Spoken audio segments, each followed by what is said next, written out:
Lideramos el camino de la opinión pública y buscamos que la cultura del debate alcance consensos y soluciones a los problemas de nuestro país.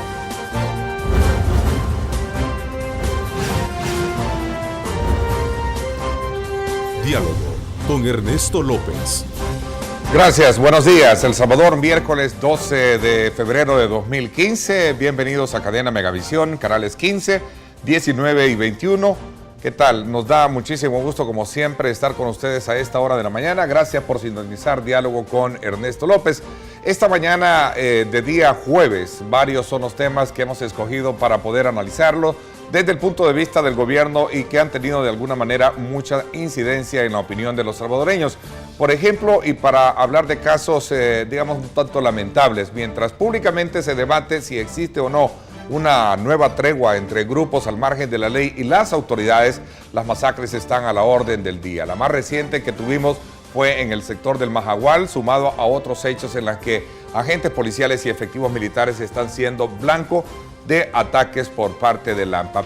Pero, ¿qué interpretación le da el gobierno a este escenario? Ayer, por cierto, fue lanzada una serie de medidas por parte del gobierno para poder contrarrestar el tema de las extorsiones y el tema de otros delitos.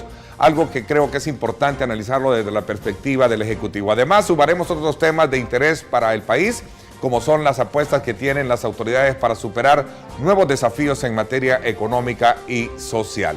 Así es que para ponernos en perspectiva de esta realidad, como siempre, nos enlazamos con nuestra compañera de labores, Lorena Melara, para que nos dé detalles acerca de lo que vamos a tener esta mañana con nuestro invitado, el vicepresidente de la República. Buenos días, Lorena. Gracias, Ernesto. Buenos días para ti y para el vicepresidente. Como lo mencionabas, hoy por hoy la criminalidad sigue golpeando fuerte a la población salvadoreña y según las autoridades se están haciendo los esfuerzos necesarios para combatir esta situación. De hecho, ayer el presidente de la República hizo nuevos anuncios al respecto. Veamos. Esta vez se habla de un golpe duro a las extorsiones y una multa de 1.2 millones de dólares para las telefónicas que no bajen su señal cerca de las cárceles. La ley especial contra el delito de extorsión. Pero además vamos a presentar también reformas legales para aumentar las penas para quienes provean armas a los grupos criminales. Con un promedio de 10 homicidios diarios y algunos dirigidos desde los penales, el mandatario volvió a enfatizar el traslado de cabecillas, tema cuestionado en la gestión pasada por supuestos beneficios de la tregua. Nosotros estos procesos los queremos hacer en base a la ley. Que es un proceso que hay que hacerlo en una forma adecuada, no en la forma como se hizo anteriormente. Hemos conversado sobre ese tema y celebramos también ya la decisión de retornar algunos sujetos altamente peligrosos al centro de máxima seguridad. Los traslados de los reos, de los cabecillas, tiene que ser de inmediato de nuevo a un penal de máxima seguridad. No es posible que estén como niños en recreo. En los anuncios también se reveló que el Consejo de Seguridad priorizará su trabajo en 6 municipios, entre estos Ciudad Delgado y Santa Ana. Ernesto, según las autoridades, las medidas también incluyen la depuración del sistema penitenciario, pues de todos es sabido que adolece de fallas. Con esto vuelvo contigo para el análisis. Adelante. Hay que enfrentar los dos temas de manera simultánea. Un país más seguro, como lo ha dicho nuestro presidente, en las grandes prioridades del país, y un país económicamente fuerte. Y un país que apueste por invertir masivamente mayores recursos por la educación. Y estamos convencidos de que al cerrar el mandato de nuestro presidente Salvador Sánchez Serén y del equipo de gobierno dentro del cual está este servidor, vamos a tener un país en la ruta de un crecimiento económico sostenido, en la ruta de un país que abra más y mejores oportunidades en materia de empleo digno. Al iniciar el año 2015, que hemos planteado que el año 2015 vamos a empezar a revertir estructuralmente estos niveles de violencia que están dirigidos a golpear la confianza y la seguridad de la familia salvadoreña para enfrentar el tema del delito de la extorsión. De manera más fuerte, de manera el delito más de la extorsión. sólida, el delito de la extorsión. Y que ahí tiene 3 grandes componentes. El primero, que es garantizarle a aquella persona, familia o comunidad que está siendo golpeada por la extorsión, que con un mecanismo mucho más expedito, sin exponerlo tanto, ¿verdad?, pueda procesar ese tipo de denuncias a través de querellantes. Si usted está siendo extorsionada, usted puede poner la denuncia, pues, si no se siente en confianza, a través de un querellante. Sí. Vamos a presentar una serie de iniciativas con la decisión de nuestro presidente y de todo el equipo de gobierno para castigar duramente a este tipo de acciones contra la vida y el patrimonio de la familia salvadoreña. El castigo no solo es para el que ejecuta. El castigo fuerte es para el que dirige. El castigo fuerte es para el que facilita que el negocio y que el acto criminal se ponga en marcha. Por ejemplo, tú sabes que en la extorsión muchas veces quien va a recoger el dinero es un menor de edad. Los casos que se están dando en muchos lugares. En este año vamos a tener un nivel de avance importantísimo en el control total del sistema penitenciario en materia de las comunicaciones, que lo que busca es cortarle todos los mecanismos de comunicación a aquellos criminales que desde el sistema penitenciario están reproduciendo factores de crimen, factores que están llevando inseguridad a la familia salvadoreña. Se han establecido sanciones hasta por más de $1 millón en el caso que se incurra en este tipo de situaciones. Entendemos que no vamos a tener necesidad de esto. Porque de la Asamblea Legislativa no tiene que pasar por Asamblea, no, es un acuerdo ejecutivo directamente. No, esto va en el decreto especial contra el delito de la extorsión. Entonces, eso significa que no pasa por la Asamblea Legislativa. Y hago esa reflexión, ¿no? Bueno, ¿cómo no? Esto entra la Asamblea. Este va en ese paquete. Este va en el decreto especial que hemos presentado el día de ayer. Es que pensé que era un decreto ejecutivo, que cuando es una digamos, una acción del Ejecutivo no tiene por qué ir pero esto pasa como una ley. Esto va a la Asamblea Legislativa. Lo escucho y no lo creo. ¿Por qué? No. Bueno, porque esto es lo que todo el mundo venía diciendo. ¿Y por qué en este país no se hacía? Eso no es fácil. No, pero es que yo me acuerdo que cuando vine a la entrevista contigo te dije... No, pero no me refiero a acusarlos a por qué no lo hacían ustedes. Aquí han estado, si esto no es nuevo. No, mira, la acción contra el crimen que hemos decidido como gobierno nacional, con el liderazgo de nuestro presidente, es una acción integral. Y tenemos que entrarle con todo. No podemos andar bromeando, ni podemos andar utilizando solo medidas unilaterales. Tiene que ser una acción integral. En este tema, el mensaje es claro. Tenemos que estar unidos todos. Pero como no puede ser solo por voluntad, entonces hay una regulación expresa que establece que dentro de los circuitos de los penales no puede haber ningún tipo de señal que no esté controlada estrictamente por el operador del sistema penitenciario, que solo debe servir para las cosas esenciales de comunicación normal dentro de un sistema. Lo escucho y no lo creo, es porque todo el mundo sabía que desde hace tiempo tendría que haberse hecho eso. Y no estoy hablando del gobierno, ya claro, porque esto también lo pudieron haber hecho los gobiernos anteriores y no lo hicieron. La población de alguna manera ya no aguanta, ¿no? Ya no aguanta, ya no puede ser. La reciente masacre en el sector del Majagual, ¿por qué se acusa al gobierno de en algún momento de tener una negociación en el fondo? ¿Es cierto o no es cierto esto? ¿Es parte de esa proyección que tiene? Lo primero. Y segundo, ¿a qué se le atribuye, digamos, las recientes masacres? ¿Qué está pasando? ¿Quién está detrás de todo esto? No entiendo cómo se sigue sosteniendo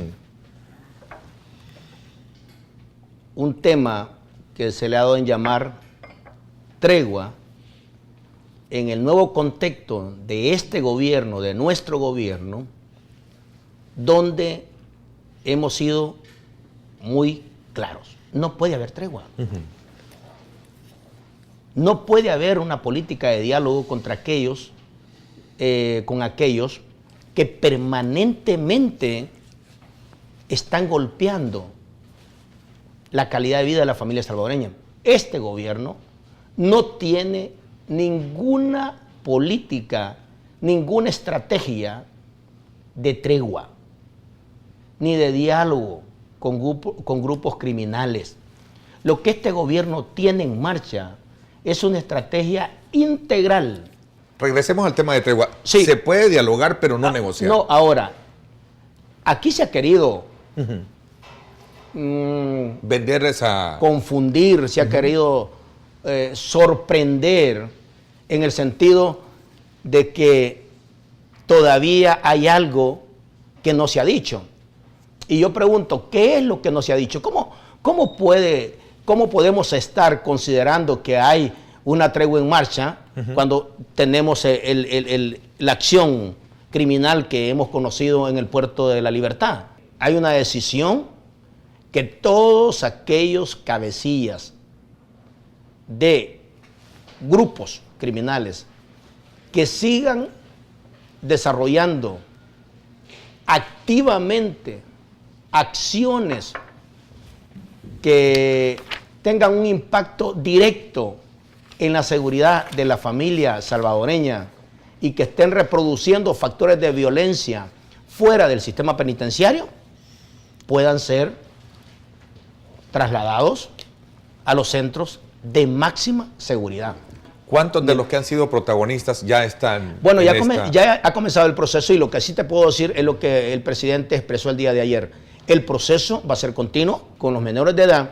En el caso de la iniciativa que se presentó el día de ayer a la Asamblea Legislativa, mientras es un tema que se discute de manera también seria en el futuro, digo, en el futuro no estoy diciendo en largo tiempo, sino a partir de las realidades que tenemos, es que se endurecen las penas contra aquellos que utilicen a menores de edad en el proceso del delito de la extorsión. ¿Puede el Estado renunciar a esos acuerdos internacionales para poder de alguna manera a todo menor ser juzgado como adulto? Bueno, no es el debate todavía en este momento. La ley no incorpora eso todavía. Pero el número de incidencias reincidencias de menores de edad. La ley todavía no plantea un cambio en ese sentido. Un grupo criminal, una red criminal que está metida en el delito de la extorsión y a través del proceso se comprueba que ha acumulado patrimonio o lo que se conoce dinero a través de ese procedimiento, de ese delito, todos esos bienes, todo ese dinero prácticamente puede ser y debe ser quitado a esa red, a ese grupo y a esas personas. O sea, golpear patrimonialmente y golpear financieramente a estas estructuras. Resumo el último de los actos o acciones que el gobierno ha hecho con esta ley contra el delito de la extorsión, regulaciones penales, considerando a la extorsión como un delito que afecta a todos. La extinción de dominio, que es la que estamos hablando, ¿verdad? Quienes tengan bienes productos de la extorsión van a perder, desde luego, esa propiedad. Y el tercer elemento clave es el bloqueo de las comunicaciones en los centros penales, de donde principalmente se giran las órdenes para las extorsiones. Ojo, el debate en la Asamblea Legislativa. Pónganle mucha atención quiénes son los partidos políticos que van a apoyar o no van a apoyar medidas como esta. Queremos vivir en paz. ¿Qué resolvemos primero? ¿La seguridad o el problema económico? Bueno, yo te decía al inicio del programa que ambas cosas hay que resolverlas de manera simultánea, eficientemente.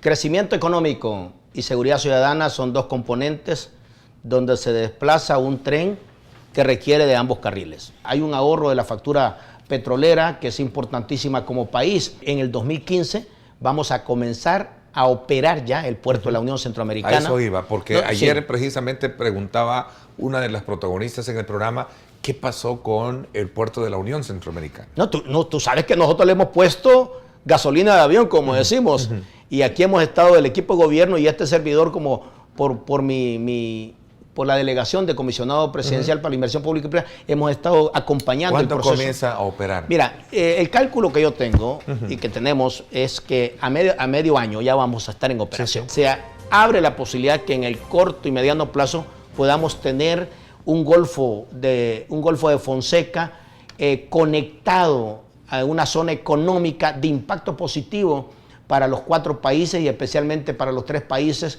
como es Nicaragua, Honduras y El Salvador. Ya está la decisión de ampliar el aeropuerto del Tamarindo, el Hawái como se le conoce, y el proyecto de montar ahí una zona turística importantísima. Y luego, este es el año en que vamos a seguir invirtiendo en el aeropuerto internacional.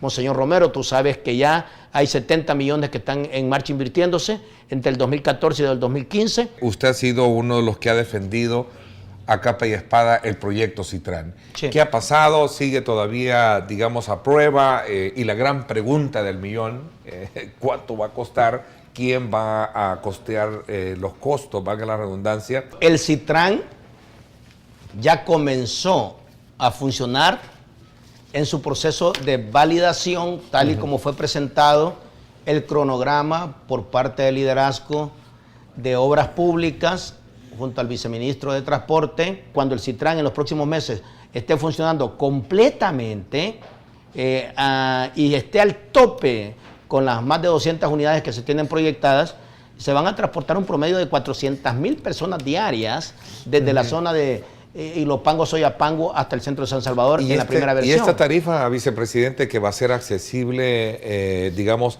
yo escuché la vez pasada que no iba a subir más de, digamos, menor al precio que tenía, pero no mayor de 40 centavos, porque se soslaya mucho.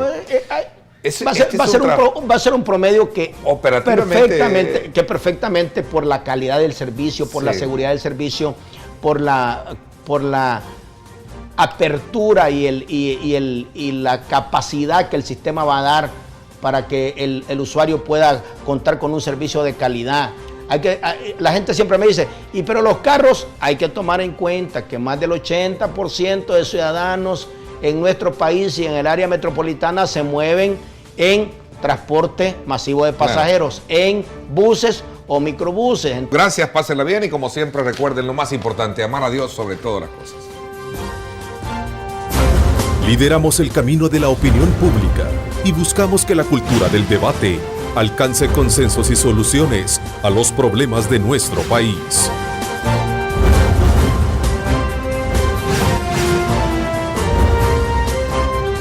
Diálogo con Ernesto López.